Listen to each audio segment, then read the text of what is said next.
யாரும் எதிர்பார்க்காத அந்த ஒரு தீர்ப்பு, சலுகைக்காக மதம் மாறுவோருக்கு சாட்டையடி, முகமூடிகளை கிழித்தெறிந்த தீர்ப்பு.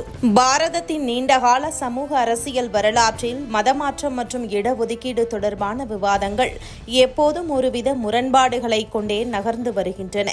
இந்து மதத்தில் நிலவும் சாதி பாகுபாடுகளை காரணமாக காட்டி சமத்துவம் தேடி இஸ்லாமுக்கோ அல்லது கிறிஸ்துவத்துக்கோ செல்பவர்கள் அங்கு சென்ற பிறகும் தங்களின் பழைய சாதி அடையாளத்தை தக்க வைத்துக் கொள்வதும் அதன் மூலம் அரசு வழங்கும் சலுகைகளை பெறுவதும் ஒரு தொடர்கதையாகவே இருந்து வந்தது. ஒருபுறம் மதத்தின் பெயரால் சாதியை துறந்ததாக கூறிவிட்டு மறுபுறம் அதே சாதி அடையாளத்தின் மூலம் சலுகைகளை அனுபவிப்பது என்பது உண்மையான தேவையுள்ளவர்களின் வாய்ப்புகளை பறிக்கும் செயலாகவே பார்க்கப்பட்டது. இந்த சூழலில்தான் தற்போதைய சட்ட ரீதியான நகர்வுகள் மற்றும் நீதிமன்றத்தின் தெளிவான பார்வைகள் இந்த நீண்டகால குழப்பத்திற்கு ஒரு முற்றுப்புள்ளி வைத்துள்ளன.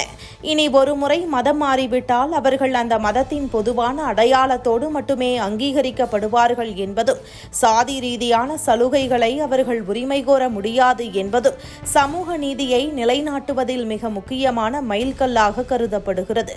குறிப்பாக இந்து, பௌத்தம், சீக்கிய மதங்களைச் சேர்ந்தவர்களுக்கு எஸ்சி அந்தஸ்து பொருந்தும் என உச்சநீதிமன்றம் தீர்ப்பு தந்திருக்கிறது. இந்த மதங்களை தவிர்த்து வேறு மதத்திற்கு மதம் மாறுபவர்கள் தங்களது எஸ்சி அந்தஸ்தை உடனடியாக இழப்பார்கள் எனவும் உச்சநீதிமன்ற இரு நீதிபதிகள் அமர்வு விளக்கமளித்திருக்கிறது. உச்சநீதிமன்றம் சட்டத்தின் அடிப்படையிலேயே தீர்ப்புகளை வழங்குகிறது. நரேந்திர மோடி தலைமையிலான அரசு கடந்த சில ஆண்டுகளாக பல சிக்கலான சட்ட திருத்தங்களை எந்தவித ஆரவாரமும் இன்றி மிக அமைதியான முறையில் மேற்கொண்டு வருகிறது.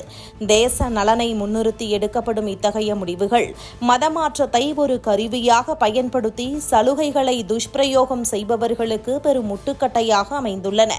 இதன் மூலம் இதுவரை தகுதியற்றவர்களால் அனுபவிக்கப்பட்ட இடஒதுக்கீடு மற்றும் இதர சலுகைகள் இனி உண்மையான பட்டியலின மக்களுக்கும் இந்து மதத்தில் இருந்து கொண்டு அந்த போராட்டங்களை சந்திப்பவர்களுக்கு முழுமையாக சென்றடையும் சூழல் உருவாகியுள்ளது.